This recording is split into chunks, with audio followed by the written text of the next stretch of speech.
Hey everybody, Justin with the Bousquet Realty Group here. Whoa, I got a little close there.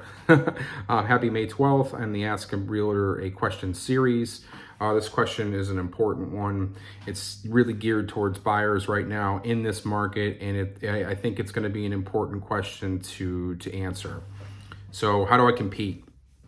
That's the answer. That's the question. Justin, how do I compete in this market when there's so many buyers out there and there's so many people putting in offers? And people are putting in multiple offers on multiple homes, which is a no-no, but they're doing it. What do we do? What do we do in that case? How do I become the most attractive buyer to the seller? It's a good question.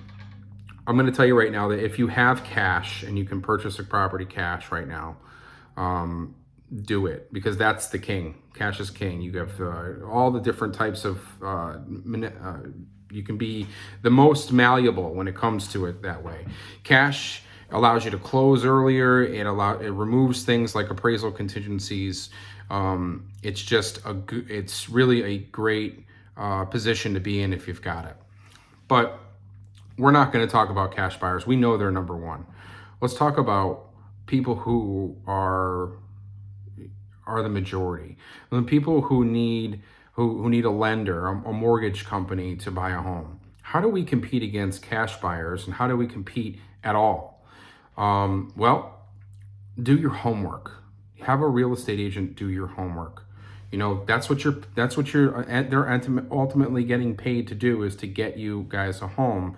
So you need to find out everything you can about the seller and what their motivation is to sell their home.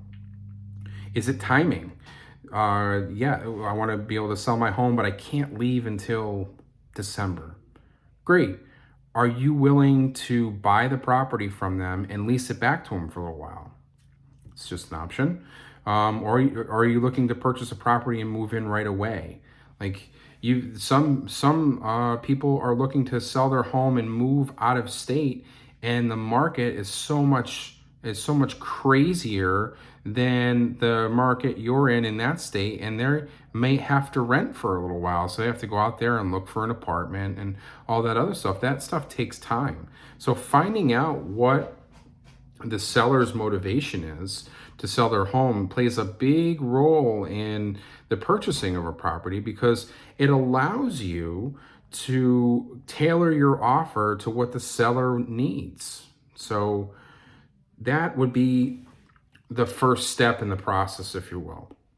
Okay, second step is, if you're pre-qualified for a mortgage, that's great. It's a good step.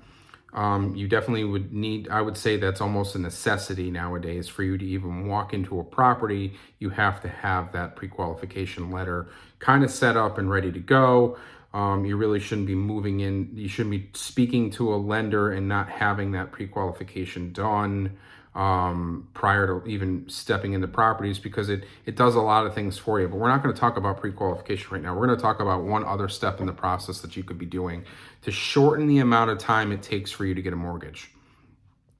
So finding a local lender is important. So finding a local lender that you can talk to, that you can pick up the phone and you call them, and they'll either pick up the phone when you call them or return your call fairly promptly.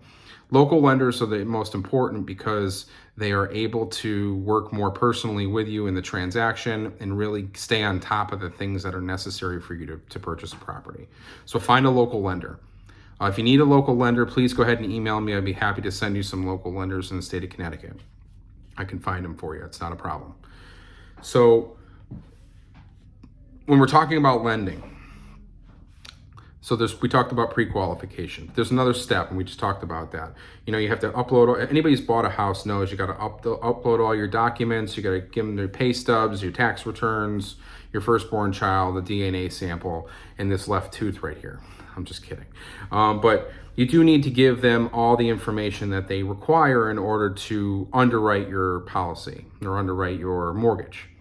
Well, you can go through the underwriting process before you buy a home. You can get you can get fully underwritten before you actually purchase a property. So you can be pre-qualified for under up to 4, 5, 600,000, whatever it is, and you could be fully underwritten before you actually put an offer in on a property. So what does that do? Justin, what does that do for me? Well, there's a lot of things. Pre-approvals are a good step in the process, but the truth is they don't go far enough. They take too much time, especially in this market nowadays. So people are looking for, 30-day closes, 2-week closes, and the average, underwriting process takes 45 days, 30 to 45 days usually, depending on how efficient the mortgage lender is. Sometimes they can go as high as 60 days. So when you're trying to compete with people ahead of you, remember, we're trying to compete against those cash buyers. We really need to make sure that you're not only pre-approved for a mortgage, but the bank is really ready to push the button and say, hey, you need 400 grand, you need 300 grand, you need 200 grand. Here it is, Mr. or Mrs. Customer. You're already ready to go and we're happy to lend it to you. Shortens the process window and it eliminates a lot of the things that you have to worry about, like, going and uploading all that information, and maybe there's a delay, and now that they need more information, or they need more specifics and stuff like that. Those little things take time, and all those days add up. So maybe getting fully underwritten is the best way to go right now. I think is one of the best ways to go. It'll greatly improve your chances. And you should be able to compete as far as time is concerned with cash buyers. So earnest money is another one I want to talk about. So the seller's timeline and closing date is good. You can agree on those things. That's good. Be ready to whatever that timeline is going to be taken, making sure that you're getting the inspections done in a timely manner, moving them through quickly, removing any contingencies that don't make sense. Most people will check all the boxes when it comes to inspections, and some of those inspections aren't required. So just limiting the amount of inspections on the property if you can, but always do what you're comfortable with if you're a buyer. Please please get a home inspection. I tell you, it's the best way you can possibly save yourself a lot of heartache.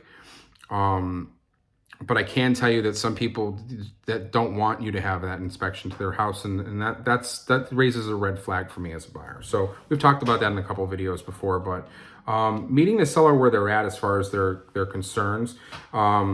Sellers choose third-party vendors they'd like to use, such as a title company. There are states that use title companies. In Connecticut, we use attorneys. Having that attorney ready, done, being ready to do the title search and get everything ready to go. Condos are a good spot right now. If you're a buyer, you're not the one requesting the HOA docs for your condominium associations. Making sure that you have an attorney ready to go that can start requesting that information almost immediately, so you guys can speed up the process. That's an important one. Never underestimate the power of flexibility. The more flexible you can be as a buyer, the better you are right now. Things come up, things change, dates change. They can get sooner or farther away. The closer you can be to being more malleable, the better you're going to be. This one, consider removing contingencies. We just kind of briefly went over that. Removing stuff like inspections, removing things like appraisals, if you can. I kind of agree with it. I kind of don't agree with it. I always think that you should have an inspection contingency and an appraisal contingency, because those are two ways that if something goes wrong, that they find something catastrophically wrong with the house, you're not bound to it. I mean, there are some clauses and some contracts out there that realtors use to get you out in other ways, but you really don't want to get yourself into a situation that you sign on the dotted line for the offer, they accept it, something's wrong and there's no way out. Now you're obligated to buy that house, and it becomes a court case. You lose your deposit, and then if you're putting in a lot of earnest money to start with, you could be losing a significant amount, even your down payment for a home. So we want to make sure that we're protecting that. So removing contingencies is kind of You could, you don't, I don't, it just depends on the person, depends on what they're comfortable with. So, but it can, if you remove contingencies, bump you up a little bit up the list because it looks more attractive to certain sellers that don't want to have those contingencies. Up your offer. You know, the list price is 300,000. You know, you might have to go to 310. You might have to go to 320. You know, I've seen some crazy stuff over the last couple of months. I've seen offers going into properties $50,000, $75,000 over asking. I'm not saying that if you're a buyer, you should be doing that on every property. All I'm saying is that don't not expect it. It's possible. I mean, you also need to understand that, you know, you might look at 2, 3, 4, 5 properties. You might put in offers on a couple of properties and you might lose because people are doing that.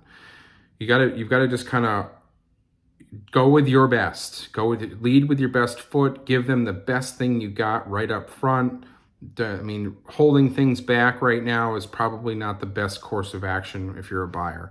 You really want to come with, you know, all the cards on the table, and then these are the things that we can do, you know, and be as honest as possible. The last one I'm gonna kind of go over because we're running a bit over on time, you know, by 5.5 minutes, but you know, whatever. Writing a letter. You could write a letter to the seller appealing to the heartstrings of a seller, or you can, you know, one of the things it does is it makes your offer more personable. You're not offer number 2 or offer number 3. You're John Smith or Jane Smith or John Doe or Jane Doe, you know. You know, that's you become a name as opposed to a number. And when you humanize an offer experience, it just makes it a little bit more attractive. You know, a letter that's short, to the point, concise. You know, I don't mean more adjectives. I need to say simple, but you know, something that says you know, it identifies you, who you are. I'm Sally Smith and John Smith, and we have 2 daughters and a son, and we have a dog and a pet goldfish, and we really love your property, and we're hoping you pick us because we could see ourselves in the home. Something like that. You know, that might be helpful for a property owner. So that might be looking to that might appeal to them more than some other things, you know, to non-personable stuff. So I hope that helped. Longer video today than most, but in this market, I think it's important to take the time to talk about this stuff, because what we're finding is that, you know, there's a lot of frustration out there right now for buyers, and it's important to just be patient. And if you're trying to compete, you know, use some of these tips I gave you today, and you might find that being fully underwritten was the difference in purchasing your house over someone else. All right, guys, have a great day. I'll talk to you soon.